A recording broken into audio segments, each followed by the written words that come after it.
Hello मेरे प्यारे साथियों, कैसे हैं आप सभी। आप सभी का स्वागत है आपके अपने YouTube channel Indian BRD classes में और उम्मीद करता हूं कि आप सभी लोग अच्छे होंगे। मैं शशिकांत और आज आपके सामने प्रेजेंट करूंगा सर्कल जो कि काफ़ी इंपॉर्टेंट होने वाला है आपके एग्ज़ाम के दृष्टिकोण से। चाहे आप कोई भी वनडे एग्ज़ाम की तैयारी करते हो, जैसे बैंक हो गया, एसएससी, रेलवे, ग्रुप डी, खलासी चपरासी, जो भी हो, आप चाहे जो एग्ज़ाम की तैयारी करते हो, हमेशा इस टॉपिक से प्रश्न आते ही आते हैं, इसको आप छोड़ नहीं सकते। और बता दें कि कुछ काफ़ी दिनों से क्लास चल नहीं रही थी, कुछ काम था जिसकी वजह से क्लासेस बंद थी। अब रेगुलर बेसिस पे क्लास चलेंगी, तो मैं चाहूँगा कि आप इस सेशन को प्यारे भाइयों और बहनों के पास और जहाँ तक हो सके आप शेयर कर दीजिए, क्योंकि शेयर करने का माध्यम और जरिया आप ही लोग हैं। तो चलिएगा, क्लास को बिना देरी के स्टार्ट करते हैं और चैप्टर का नाम लिख लीजिएगा सर्कल। आज हमारा कुछ खास होने वाला है। आप लोग बचपन से ही सर्कल पढ़ते आते होंगे। सर्कल हमारा कुछ इस प्रकार से होता है।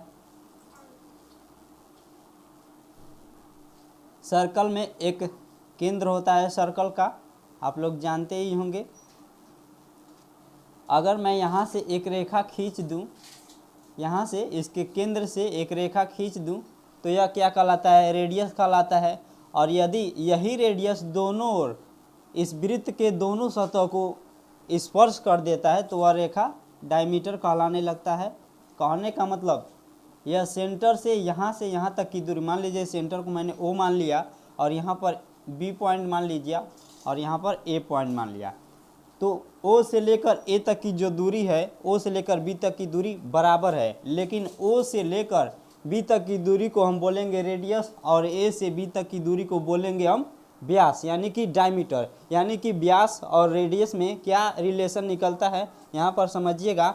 देखिए, डायमीटर रेडियस के 2 गुना है, या फिर कह सकते हैं कि यह जो रेडियस है, रेडियस को हम आर से डिफाइन करेंगे, यह जो रेडियस है इस डायमीटर के आधा है। यहाँ से यहाँ तक की दूरी को हम डायमीटर बोलेंगे और यहाँ से यहाँ तक की दूरी को रेडियस बोलेंगे। इतना तो सभी बात जान रहे होंगे। यानी कि डायमीटर और रेडियस में जो हमारा निकल कर रेशियो आ रहा है, रिलेशन आ रहा है, और D = R/2 आ रहा है। इतना बात सभी लोगों को पता होगा।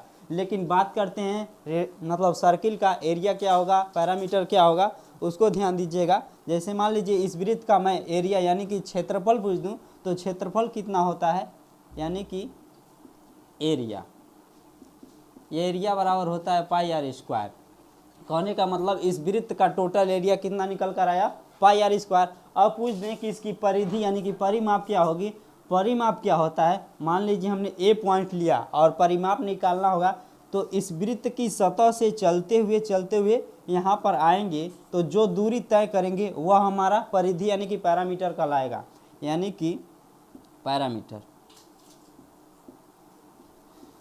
पैरामीटर क्या निकल कर आएगा, यानी कि 2πr हो जाएगा। इस वृत्त का, संपूर्ण वृत्त का क्षेत्रफल कितना निकल कर आया, πr²। परिधि कितना निकल कर आ रहा है, 2πr।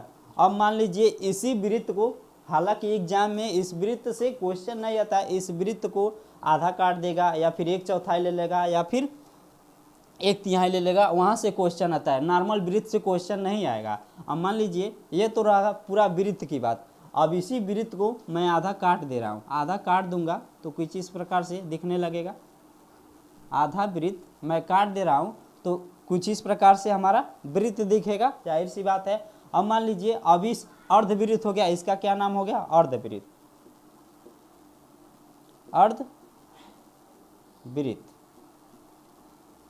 यानी कि हाफ सर्कल।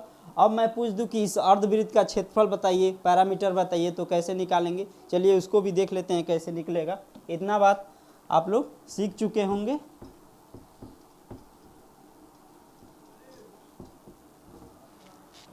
अर्धवृत्त का क्षेत्रफल, अर्धवृत्त का एरिया क्या होगा। जब संपूर्ण वृत्त का क्षेत्रफल πr² था, यह तो आधा हुआ है तो उसका एरिया भी आधा कर देंगे। यानी कि संपूर्ण वृत्त का क्षेत्रफल कितना था, πr²। वृत्त को आधा किए तो क्षेत्रफल को भी आधा कर देंगे, यानी कि πr²/2 हमारा अर्धवृत्त का एरिया हो जाएगा। अब पैरामीटर की बात करते हैं, यानी कि परिमाप यानी कि परिधि की। परिधि क्या होगी, परिधि यहाँ पर समझिएगा, परिधि अभी हमने बताया कि यदि यहाँ से चल रहे हैं तो इसकी सतह से हम चलते हुए फिर यहीं पर उसी पॉइंट पर जहाँ से शुरू किया था वहीं पर आ जाते हैं, तो वह दूरी हमारा क्या कहलाता है, पैरामीटर यानी कि परिधि कहलाता है। तो देखिएगा यहाँ से लेकर इस चाप की लंबाई को हमें फाइंड करना होगा और जो दोनों आर यानी कि डायमीटर है उसको जोड़ देंगे तो हमारा परिधि यानी कि पैरामीटर निकल कर आ जाएगा। उसको कैसे फाइंड करते हैं, यानी कि यह दूरी कितना होगी, यह दूरी कितना होगी इसको निकाल लेते हैं। 360 डिग्री, आप लोग जानते हैं कि एक सर्कल में 360 डिग्री का एंगल बनता है और 360 डिग्री का जब एंगल बन रहा था तो पैरामीटर निकल कर आया था 2πr। अभी हमने वृत्त को आधा कर दिया यानी कि 180 डिग्री कर दिया तो इसका पैरामीटर भी आधा निकल कर आ जाएगा यानी कि πr। πr तो इस चाप की लंबाई हो गई, टोटल इस चाप की लंबाई हो गई πr। πr इस चाप की लंबाई हो गई। अभी मैंने बताया कि केवल यहाँ से लेकर यहाँ तक की दूरी नहीं, ये भी दूरी काउंट होगी तभी परिधि निकल कर आएगी, यानी कि 1r 2r हो गया यानी कि +2r।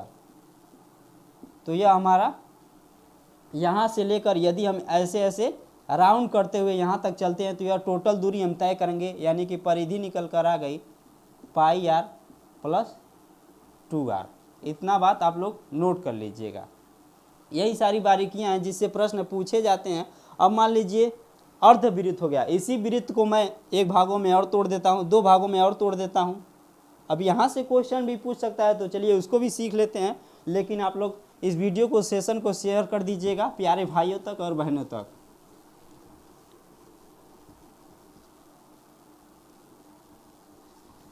जैसे मान लीजिए कोई वृत्त दे दे, वृत्त हमारा कुछ इस प्रकार से होता है, आप लोग जानते ही होंगे। इसका एक सेंटर होता है, मान लीजिए यहीं से एक छोटा सा वृत्त का कोई खंड काट दें और इसके बीच में हम 30 डिग्री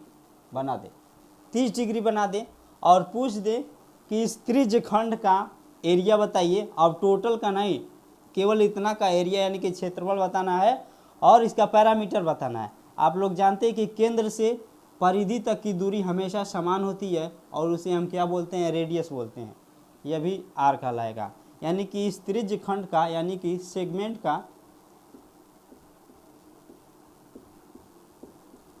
का एरिया कितना होगा, चलिएगा उसको सीख लेते हैं। अभी 360 डिग्री, जब 360 डिग्री का एंगल बना था 360 डिग्री, तो हमने एरिया निकाला था वृत्त का πr²। एक वृत्त पर 360 डिग्री का एंगल बनता है और 360 डिग्री का जब एंगल बना था तो हमने एरिया निकाला था πr²। अब हमारा जो त्रिभुज बन रहा है, यह सेगमेंट बन रहा है, उसमें 30 डिग्री का एंगल बन रहा है। 30 डिग्री पर हमें एरिया निकालना है, एरिया फाइंड करना है। तो मान लीजिए 1 डिग्री पर कितना एरिया होगा, πr² डिवाइडेड बाई 360 के हो जाएगा। हमें 30 डिग्री पर चाहिए यानी कि 30 डिग्री पर, तो πr² 360 डिग्री इंटू 30 करेंगे। इतना करने के बाद यह जो सेगमेंट है इसका एरिया निकल जा रहा है। यहाँ से एक फार्मूला आपको दिख रहा होगा, आप लोग दिख रहे हैं। मान लीजिए अभी हमने एग्जाम्पल में 30 डिग्री लिया है, आपको एग्जाम में हो सकता है 50 डिग्री दे दे, 60 डिग्री दे दे, 70 डिग्री दे दे, तो आप कैसे निकालेंगे। यहाँ पर मैंने 30 डिग्री का निकाल कर दिखाया, तो ये ज़रूरी नहीं है कि मैं 60 डिग्री का भी निकाल कर दिखाऊंगा, 70 डिग्री का निकाल कर दिखाऊंगा, नहीं, वो नहीं दिखाऊंगा। केवल मैंने 30 डिग्री का दिखाया है, आपको स्वयं निकालना होगा 60 डिग्री का, 70 डिग्री का, जिसके लिए हमने फाइंड किया है कि फार्मूला क्या होगा। यहाँ पर एक बात ध्यान दीजिएगा, देखिए πr² 360 तो कॉमन होगा, πr² डिवाइडेड बाई 360 के। यहाँ पर 30 डिग्री है, मान लीजिए यहाँ पर मैंने 50 डिग्री कर देता तो यहाँ पर भी 50 से गुणा कराना पड़ता है। 60 से करता तो 60 डिग्री का गुणा कराते तो 60 डिग्री का एरिया निकल कर आ जाता। 70 रहता, 70 यदि इस त्रिज्य खंड के बीच में कोण बनता तो यहाँ 70 से कराते, 70 से मल्टीप्लाई कराते और उसका एरिया निकल कर आ रहा है, यानी कि थीटा। इसको क्या बोलेंगे, यह कोण ही तो है, इसको थीटा बोलेंगे, यानी कि थीटा, यानी कि πr² into theta divided by 360 degree. यानी कोई भी एंगल हो, कोई भी एंगल दे दिया, उसका एरिया निकालना होगा तो उसको क्या करेंगे, गुणा करा देंगे यहाँ पर, तो उसका एरिया निकल कर आ जाएगा। मेरे कहने का मतलब है यदि आपको सेगमेंट का एरिया दे दे, सेगमेंट दे दे और उसका थीटा दे दे, तो आपको एरिया फाइंड करना होगा। तो pi r square 360 into theta जो कोड दिया होगा उसका गुणा कराएंगे, हमारा एरिया निकल कर आ जाएगा। इतना बात नोट कर लीजिएगा। और मान लीजिए इसी सेगमेंट का पैरामीटर पूछ ले, यानी कि परिधि पूछ ले, तो उसको कैसे निकालेंगे, उसको भी सीख लेते हैं। त्रिज्यखंड का परिमाप क्या होगा,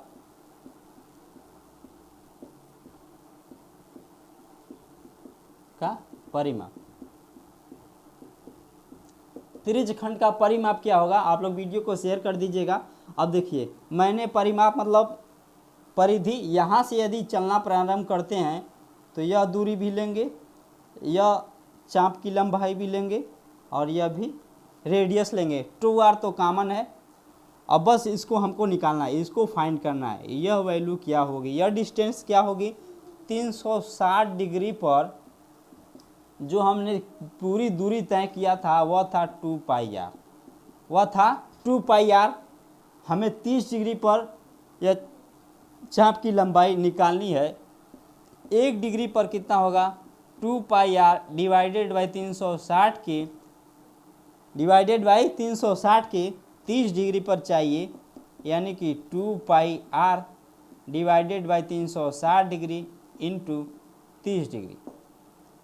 30 डिग्री हो जाएगा, 2 से काटेंगे कितना हो रहा है 180, यानी कि पाई आर 180 इंटू 30 डिग्री। यहाँ से एक चीज़ कॉमन है कि पाई आर डिवाइडेड बाई 180 के, तो यह तो हमेशा रहेगा, केवल एंगल चेंज होगा। एंगल जितना देगा उसका आप लोग पैरामीटर निकालना होगा। तो यहाँ पर पाई आर डिवाइडेड बाई 180 में उसी एंगल का मल्टीप्लाई करा देंगे, तो जो त्रिज्यखंड दिया होगा, जो सेगमेंट दिया रहेगा, उसका पैरामीटर निकल कर आ जाएगा। तो फार्मूला क्या बनता है हमारा, pi r divided by 180 into theta के। अगर निकालना चाहेंगे तो 30 से काट देंगे 6 बार में, यानी कि पाई आर डिवाइडेड बाई 6, इसकी लंबाई निकल कर आ जाएगी, और पूरा पैरामीटर पाई आर 6 + 2r निकल कर आ जाएगा। इतना बात तो आप सभी लोगों को पता होगा, आप लोग नोट कर लीजिएगा। फार्मूला क्या है, त्रिज्यखंड का परिमाप के लिए पूछेगा तो pi r divided by 180 into theta होगा। नोट कर लीजिएगा डियर।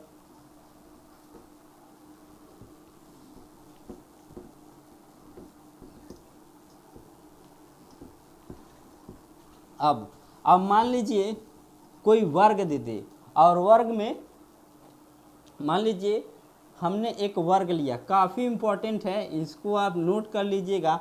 मान लीजिए कोई मैंने स्क्वायर लिया और उसके बीच में कोई सर्कल बना दिया। अगर पूछ दें कि इसका एरिया बताइए, how to calculate the area of circle that is situated in a square, यानी कहने का मतलब उस वृत्त का एरिया बताइए जो किसी वर्ग के भीतर स्थित हो। तो एरिया कैसे निकालेंगे,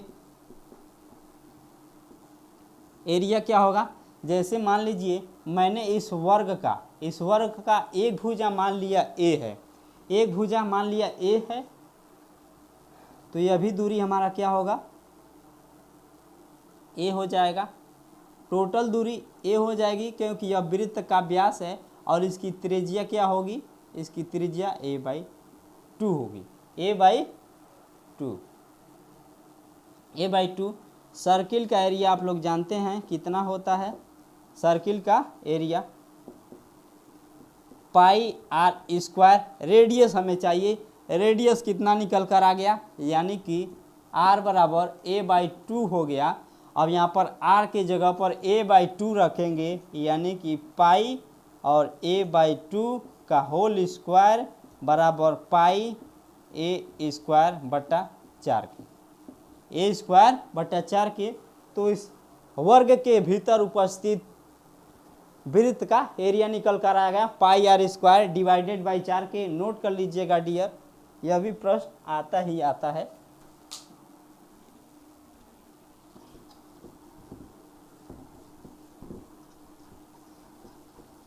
अब मान लीजिए कोई वृत्त हो, कोई वृत्त होगा, ऐसे कोई वृत्त है, ऐसे कोई वृत्त है, इसको हम 4 भागों में तोड़ देते हैं और एक भाग के बीच में हमने एक वर्ग उपस्थित करा दिया और पूछ देंगे कि इस वृत्त के 1/4 भाग में जो वर्ग स्थित है उसका एरिया बताइए। आप लोग नोट करिएगा, यह भी पॉइंट काफ़ी इंपॉर्टेंट होने वाला है।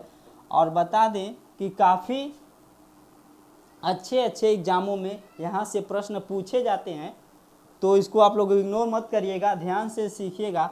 और मैं पूछ दूं कि बताइए इस वर्ग का, इस स्क्वायर का एरिया बताइए, एरिया क्या होगा, इस स्क्वायर का एरिया क्या होगा। यह जो खाली जगह बचा है, यह और यह, इसका एरिया क्या होगा, तो कैसे फाइंड करेंगे उसको भी डियर सीख लेते हैं। जैसे मान लीजिए यह एक वृत्त का 1/4 भाग है, तो इसको हम r से डिनोट कर देंगे, यानी कि यहाँ से यहाँ तक की जो दूरी है वो r मान लिया। हमें स्क्वायर का एरिया चाहिए था। स्क्वायर का एरिया क्या होता है, भुजा स्क्वायर। स्क्वायर का एरिया यानी कि वर्ग का एरिया, वर्ग का एरिया यानी कि भुजा स्क्वायर होता है। यानी कि इस वर्ग का एक भुजा हमें मालूम चल जाए तो उसका एरिया हमको फाइंड हो जाएगा। जैसे मान लीजिए यह रेडियस है तो यह भी दूरी पूरी रेडियस ही होगी। मान लीजिए मैं इस भुजा को x मान लेता हूँ तो यह भी भुजा x हो जाएगी। यानी कि टोटल जो भुजा है हमेशा बराबर होती है, चारों भुजाएं वर्ग में बराबर होती है और एक वर्ग 360 डिग्री का होता है, प्रत्येक कोण 90 डिग्री का होता है। मान लीजिए यह केंद्र है और केंद्र से इस व्यास यहाँ तक एक दूरी हम खींच देते हैं। इस वर्ग का जो विकर्ण है वह परिधि पर जाकर मिल रहा है, यानी कि यह भी एक रेडियस का ही काम करेगा और इसका वैल्यू जो है r है। यानी कहने का मतलब केंद्र से परिधि तक कोई भी कितना भी रेखा खींचिए वह रेडियस का मान हमेशा इक्वल आता है। तो देखिएगा हम यहाँ पर देख रहे हैं कि मान लीजिए इसे a और b, OAB एक पाइथागोरस प्रमेय यहाँ पर हम लगा सकते हैं। यानी कि x² plus x² equal to r के हो जाएगा, x² बराबर r के स्क्वायर हो जाएगा, पाइथागोरस प्रमेय। अब यहाँ पर देखिए, यहाँ पर 2x² हो जाएगा इक्वल टू r के स्क्वायर। यहाँ पर x का मान हमको फाइंड करना है, x² बराबर r² डिवाइडेड बाई 2 के। यहाँ से x बराबर कितना होगा, अंडर रूट r का स्क्वायर डिवाइडेड बाई 2 के। यहाँ पर देख रहे हैं r का स्क्वायर है तो इससे यह कट जाएगा, यानी कि x की वैल्यू आ जाएगी r divided by under root 2 के। x बराबर r divided by under root 2 के। स्क्वायर का एरिया हमें फाइंड करना है, तो भुजा स्क्वायर x वर्ग की ही एक भुजा है तो इसी का स्क्वायर कर देंगे तो हमें वर्ग का जो वृत्त के 1/4 में जो वर्ग उपस्थित है उसका एरिया हमें फाइंड हो जाएगा। तो कितना होगा, r अंडर रूट 2 का होल का स्क्वायर। तो कितना निकल कर आ गया, r² डिवाइडेड बाई 2 के। यानी कि इस स्क्वायर का क्षेत्रफल जो निकल कर आ रहा है r का स्क्वायर डिवाइडेड बाई 2 के। क्योंकि देखिएगा अंडर रूट 2 है तो स्क्वायर करेंगे तो केवल 2 होगा और r का स्क्वायर करेंगे तो r² हो जाएगा। यानी कि r² डिवाइडेड बाई 2 के हमारा इस वर्ग का एरिया निकल कर आ गया। नोट कर लीजिएगा डियर, यहाँ से काफ़ी प्रश्न पूछा जाता है। इस स्क्वायर का एरिया निकल कर आ गया मतलब कहेगा उसमें कि एक वृत्त है, उस वृत्त के 1/4 भाग में कोई उपस्थित है और एक भुजा दे देगा और एक भुजा का मान दे देगा और उसका एरिया पूछ सकता है। अब मान लीजिए मैं पूछ दूं कि इस जो खाली जगह है और ये भी जो खाली जगह है इसका एरिया बताइए। तो कैसे निकालेंगे, चलिए सर बता देते हैं उसको भी कैसे निकालेंगे। आप लोग जानते हैं कि एक वृत्त का क्षेत्रफल, देखिए एक वृत्त का 4/4, एक वृत्त का यह 1/4 हिस्सा है, एक वृत्त का यह टोटल 1/4 हिस्सा है, उसमें एक वर्ग स्थित है। वृत्त के 1/4 क्षेत्रफल में से इस वर्ग के क्षेत्रफल को कहने का मतलब 1/4 जो क्षेत्रफल है उसको फाइंड कर लेते हैं, पूरी वैल्यू मतलब इस वृत्त का क्षेत्रफल निकाल लेते हैं और इस वर्ग का क्षेत्रफल निकाल लेते हैं। इस वृत्त के क्षेत्रफल में से इस वर्ग का क्षेत्रफल माइनस करेंगे तो जो यह एरिया है वो हमें निकल कर आ जाएगा। तो खाली जगह का क्षेत्रफल क्या होगा,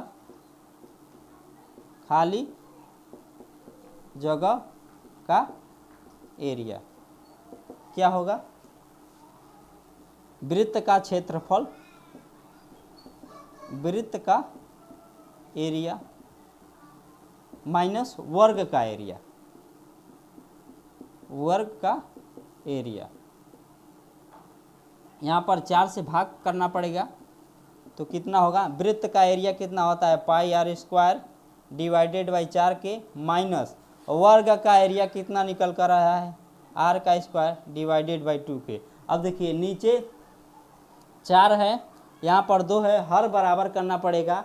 आप चाहेंगे तो यहाँ पर 2 से गुणा करा देते हैं या फिर पाई का मान रख देते हैं, डायरेक्ट पाई का मान रखिए। पाई का मान रखेंगे तो कितना होगा 22/7 इंटू आर का स्क्वायर बट्टा 4 माइनस का आर का स्क्वायर बट्टा 2। अब देख रहे हैं 7 चौक 28 है, 7 चौक 28 है, यहाँ भी बराबर कराने के लिए ऊपर नीचे आप 14 से गुणा करा देंगे, कोई दिक्कत नहीं होगा। यहाँ भी 28 हो गया, यहाँ भी 28 हो गया।